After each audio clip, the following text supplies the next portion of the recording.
Welcome back. Today I'm going to analyze the game that I played on Lichess last night, Rapid Game. If you're new here, I'm not a titled player, I'm not a chess coach or an expert of any kind. I'm just a random person trying to get better at chess, and one of the ways that I do that is by analyzing games and trying to figure out what I should have played instead of the moves that the machine calls a blunder or a mistake. In this 10-minute Rapid Game, the computer Stockfish said that I had 5 blunders and 2 mistakes. I'm going to move to the first one and then try to figure out what I should have played instead. We played a Queen's Gambit, and it was a Queen's Gambit accepted. I moved the knight here to prevent them from trying to protect this pawn with that one so that I can push this pawn and then take this one, if that makes any sense. They're on c4.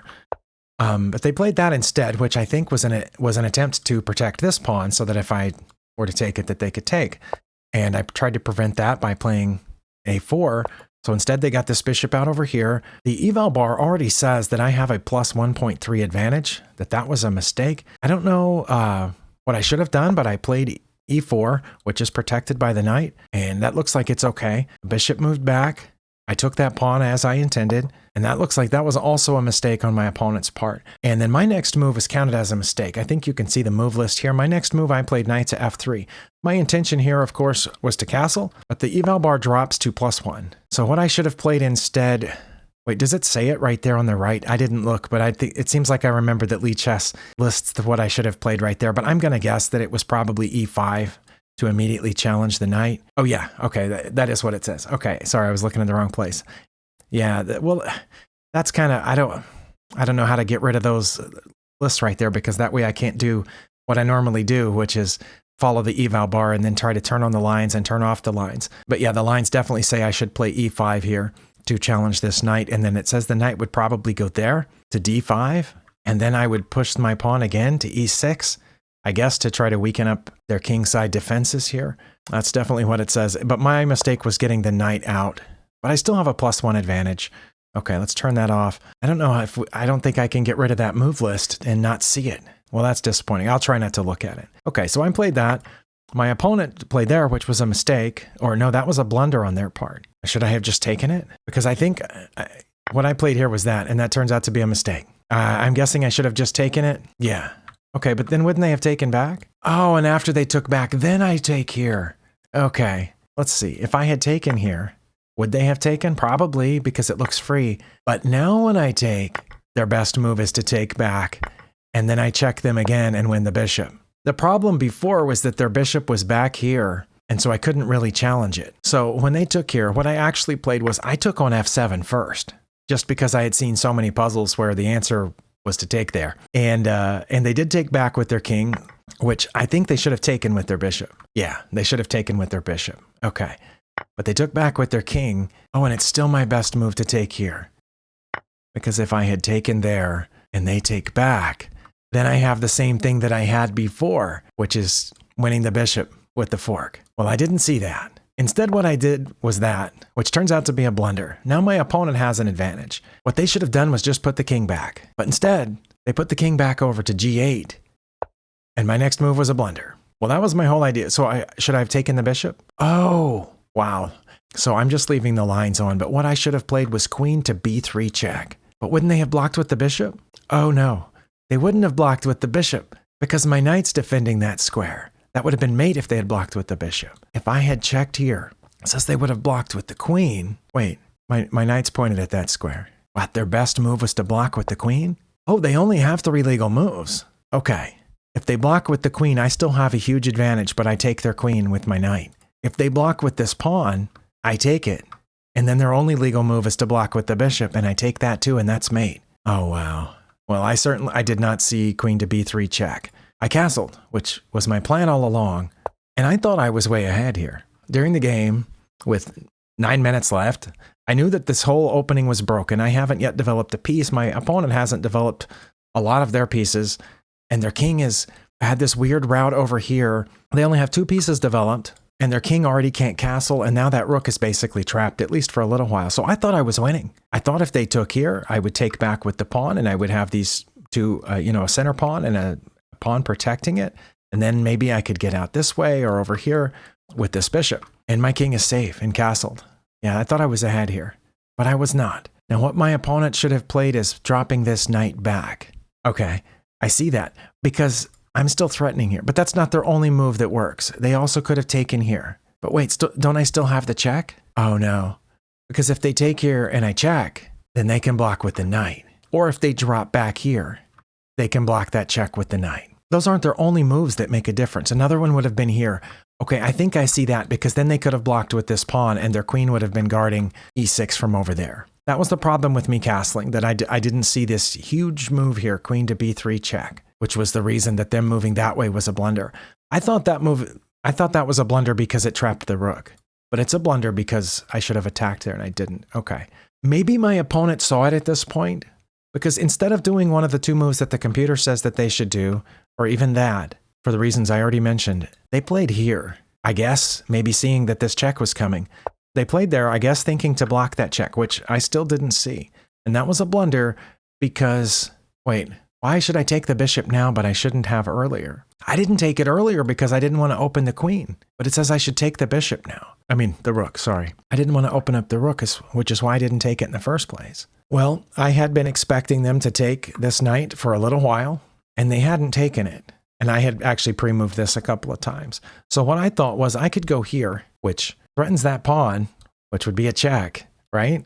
But also threatens the knight, okay? That's what I played, and that's a blunder. That gives my opponent quite a bit of an advantage, but only if they play here. Well, no, they could also still play knight to d6, which I think is to guard that square. If they play here, that guards that pawn. Well, I didn't see that, and my opponent did. That guards the knight, and guards that, and threatens my queen. So a really good move on my opponent's part, I think. And it says I should have dropped back to e2 or h5. Oh, I see h5. h5 would have been threatening that again. Then they would have had to have moved the knight back to protect against it. Yeah, it says they would play knight to d6, which protects that square. Okay, queen to e2, but now it's even saying queen to d1. But I played queen to f4. I don't know what my thinking was. I guess I was thinking that, well, I'm out of danger of this now. I'm still not worried about this because I can take back with my b pawn. And if they ever move that bishop, then I can take the knight. But now they're supposed to take down here. But they didn't. They played there, which gives me a huge advantage. Oh, because I can take here now? But only if I take here. That's the only way I get the advantage. Because if they take back, I would get their queen, I guess. So I took there, and they took back, which was among their best moves. Oh. Wow. I see it. I should have just taken the bishop, but instead I took the queen, which opens that up. Well, now my knight's in danger, so I have to put it somewhere. Probably on g4. Okay, my opponent has a huge advantage here. In a lot of games, seeing that I'm a full piece behind, which is what I am here, and of course I have 2 pieces undeveloped, and this one really can't go anywhere right now because their bishop's guarding that square, and it can't go this way because I left my own bishop in place, and my knight's on the run. A lot of games I would have resigned. But I decided to keep playing here because I'd only used up 2 minutes, didn't have any problems to continue playing. So I continued playing. My opponent moved there. It says my best move now is rook to e1. Oh, I guess to challenge the bishop, okay. Or bishop to h6. Wait, I'm a full piece behind. If I had played there and they took, then when I captured it would have been check, but they just would have moved out of check. And then I still would have been a full piece behind. Sorry, I thought that when you're a piece behind, you should not trade. So I'm not sure why it's saying bishop to h6. Bishop to h6 is one of my best moves. But I didn't play that. I played there, which seemed like an obvious threatening move. Also protects my knight, and it gives my knight a place to go in case this pawn moves forward. So I didn't think it was that bad. They did not play one of those top ones, but moving here didn't hurt them any. And now it wants me to play knight to h6, which is a fork, but again, they're going to take. And if I take back, we've traded a piece. That's really my best move, is to trade a piece while I'm a piece down. The only thing I can see where that would have been to my advantage was that I'm developing this piece, because when I check, they're going to take, right? Then I would take back with my bishop. I would have a bishop sitting over here, and my rooks would finally be connected. I guess I can see that. Well, as I said, one of the reasons for moving this pawn forward was to give my knight a place to go. But since the bishop moved there, I decided that instead of putting my knight back here, I could put my knight over here and threaten that bishop from back there. So that's what I did. I'm still down -7. You can see that the eval bar has black with a huge advantage. They developed that rook to, I guess, preparing to push this pawn. I think if I were them, I would have developed it to d8 because it would have pointed here at this undefended pawn, and a pawn that I would have trouble defending. Oh, I see that if they take this pawn now, I'm sorry, if I take the bishop now, that pawn's going to move and then they would have an open file. I guess that's what they were thinking there. But again, I wasn't trying to trade the piece here, even though it would double their pawns, because I was thinking I shouldn't trade pieces while I'm down a whole piece. I was just trying to prevent this pawn from moving, because if that pawn moves forward, then the bishop would be undefended. So I figured they wouldn't move that pawn. So me having a knight sitting here, that's all that was doing, was preventing this pawn from moving and getting my knight to safety, of course. So I did develop this piece. I didn't have any other squares I could develop it to, but now my rooks are connected. This piece off the back rank. Also, I thought maybe I could slide in here and kind of protect these two pawns because I didn't know what else to do. I was just playing because I had the time and I knew I wasn't lost. Like there's a difference at my level, at our level, between being down -7 and lost. Because if you don't know you're down -7 and the opponent doesn't know you're down -7, you're not lost yet.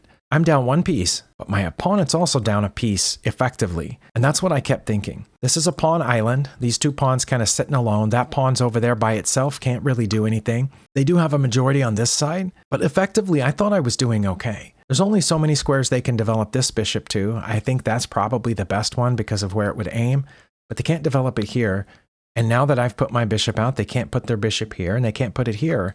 Those squares are off limits to them. And that rook down there can't move. So I didn't know I was down -7. I just knew I was down a piece.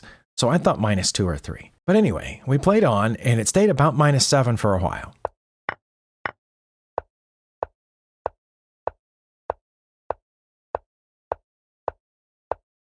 We're at -7 still after all those moves. So apparently none of those moves were mistakes or blunders according to the move list. But here, my opponent blundered. Now, what they should have done, computer says, is just push this pawn forward.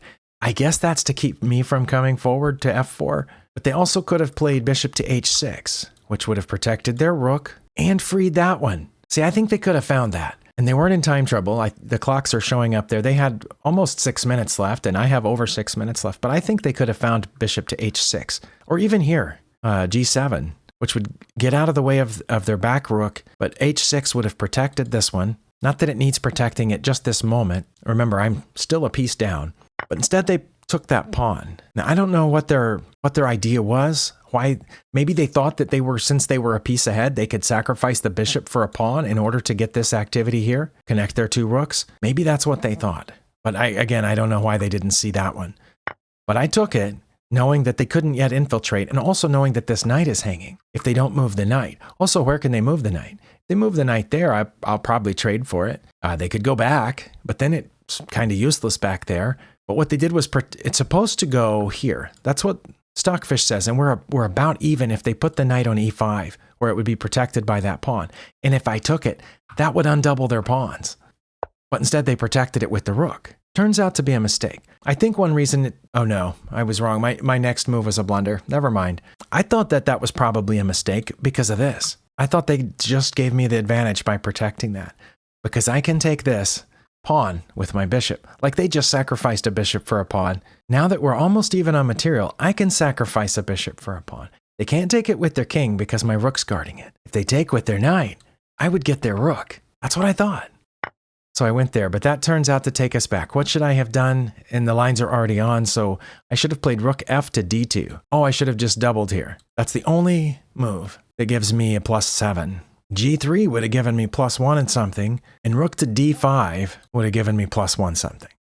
Instead, I did that, and that brings us back to nearly even, and they're supposed to play here now. Oh, well, that makes sense. Wait, no, it doesn't. Then I get the... Yes, it does. Because I don't get the knight, because they're threatening mate. If they had played rook d to e8, they'd be threatening mate, so I would have to bring this bishop back down here to guard against mate. Wow. But I would still be threatening the knight then, right? Oh no, then they would move it. Yeah, when I brought the bishop back here, after they played rook to e8, I brought the bishop back to c3 to protect against the mate on the back rank. Then they would move the knight here. Oh, and it says then I would take the knight? Okay, that's what it says. But they didn't play rook d to e8. They did that. I haven't looked at the move list, but I'm trying to remember, what did I do? I think I took here, knowing that they would have a choice of which piece to take back, and that if they took my rook, I would get theirs. And they couldn't take the bishop. Well, they still could take the bishop with the knight, right? But then I would have two rooks for a knight. Okay, I did take the rook, and was that my best move? Yes, okay. I did make the best move here. Their best move is to take the bishop with their knight, but instead they took the rook, which allows me to take their rook, and then they resigned. Well, that was a mess. The game review, which you can't see down on the corner of your screen, says that my average cent-upon loss was 171. You know how on chess.com it gives you a CAPS score at the end that measures your percentages of how well you played as opposed to the computer moves. 93% is really good, and 70% is not bad, and 50% is getting pretty iffy. But this one says I played with 171 cent-upon loss, which is pretty bad as average cent-upon loss goes. That number should be under 100, but the bigger it gets, the worse you are. But recently, Lichess has added a percentage as well, and it says I played this with 43% accuracy, which is not very good, even for me. But my opponent only played with 40% accuracy, and their average cent-upon loss was over 200. I don't know what we could have learned from this other than just reinforcing some of these ideas. But way back here, I think maybe that was my best learning moment here, that instead of castling, I should have pushed this pawn, because you shouldn't. I think it was Gotham Chess, probably, that said, hey, you know, guys, don't develop your knights where they can be attacked by pawns. I think I remember him saying that, which makes a lot of sense. I could have attacked that immediately, and then I still could have castled on the next turn. But that was a blunder, but I still had the advantage, and that was a mistake.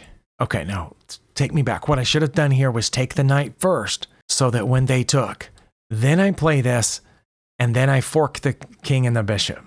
Okay. This was the tactical sequence that I messed up, that I needed to take the knight first in order to place the bishop on e4.